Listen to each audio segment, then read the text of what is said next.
안녕하세요.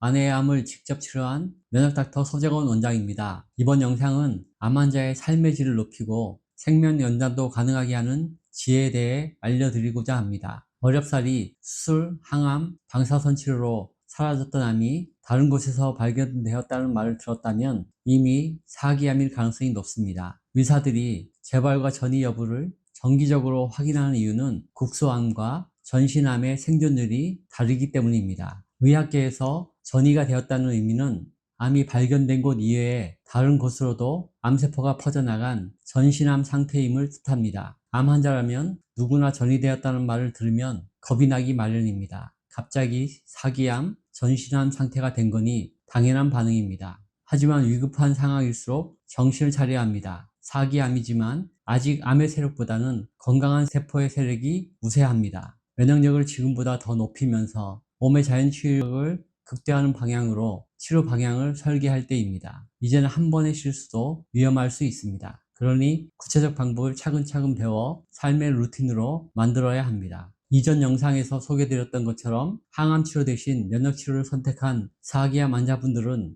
항암치료 부작용이 없습니다. 항암치료로 인한 염증과 통증을 걱정하지 않아도 될 정도로 건강하십니다. 면역주사와 수액치료를 받고 파이토케미칼이 풍부한 식사와 영양제를 보충하면 얼마든지 운동과 일상을 병행할 수 있습니다. 오히려 암 진단 이전보다 건강 상태가 좋아져서 근육은 탄력이 넘치고 피부톤은 깨끗하며 눈빛은 초롱초롱해집니다. 영상으로 상세히 소개해드리진 않았지만 항암치료와 면역치료를 병행하는 분들도 계십니다. 항암치료로 인해 일부 골수 억압과 면역력 저하가 불가피하고 작은 불편감들이 있습니다만 비교적 건강한 편입니다. 아무도 항암치료를 받고 있는 분이라 생각하지 못할 정도입니다. 이게 면역치료를 받으며 면역식단과 영양제 섭취를 하고 있는 사기암 환자분들의 공통된 모습입니다. 그러니 암과 친하게 지내는 지혜가 필요합니다. 첫 번째 지혜는 암은 금방 죽는 병이 아니고 고혈압, 당뇨처럼 평생 관리하는 병이라는 것을 아는 것입니다. 암은 금방 죽는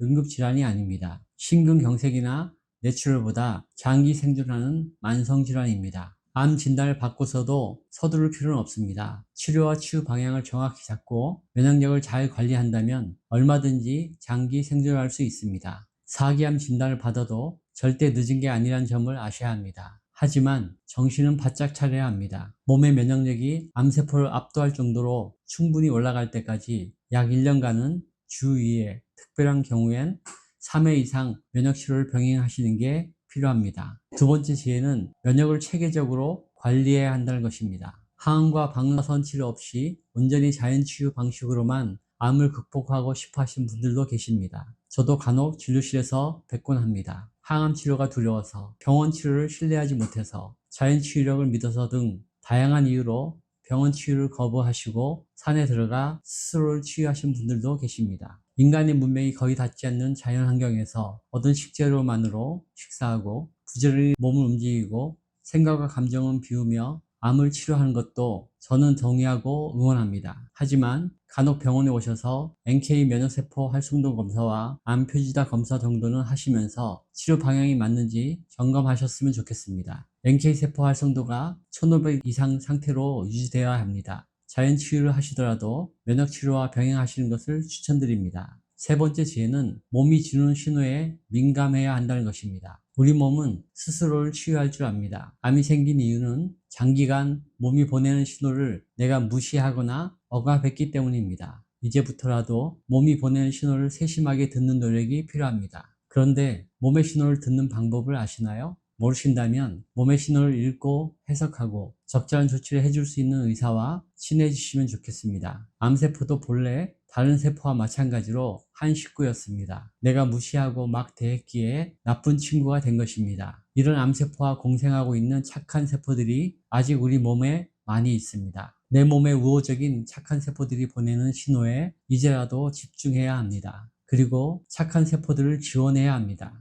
착한 세포들이 건강하면 나쁜 친구들과 동행하는 방법을 스스로 찾아냅니다. 반면 착한 세포들이 보내는 신호마저 무시하고 항암치료 같은 공격적이고 파괴적인 방식으로 대한다면 착한 세포들도 나쁜 친구들 편이 됩니다. 면역 균형을 깨트리는 치료 방법은 나쁜 친구들 세력을 더 키우는 결과를 초래할 수 있습니다. 저는 항암과 방사선 치료가 대표적으로 암세포의 세력을 더 강력하게 키워준다고 생각합니다. 그래서 WHO 산하 국제암연구소는 항암 치료제와 방사능을 1급 발암물질로 지정한 것입니다. 여러분들의 생각은 어떤가요? 네 번째 지혜는 암세포와 친구 되는 법을 정확히 배워 실천하는 것입니다. 암세포와도 친구가 되는 방법은 특별한 게 아닙니다. 착한 세포의 신호에 민감해지면 됩니다. 그리고 필요한 지원을 적기에 또 충분히 제공하면 됩니다. 무엇을 어떻게 얼마나 제공해야 하는지 궁금하시죠? 본래부터 디자인된 몸에 도움이 되는 생활을 하시면 됩니다. 가공하지 않은 자연 상태의 건강한 식품을 먹고 그동안 결핍되었고 식사만으로는 부족하기 쉬운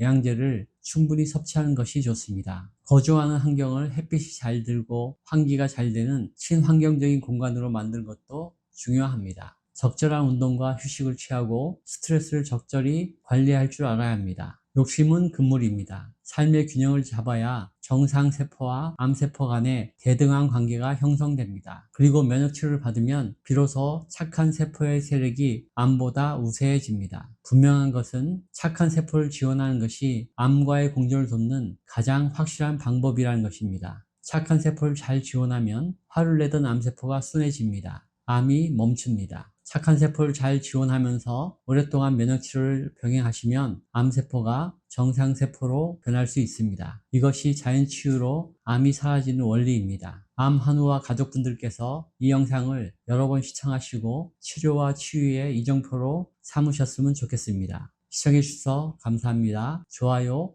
구독, 알림 설정 부탁드립니다.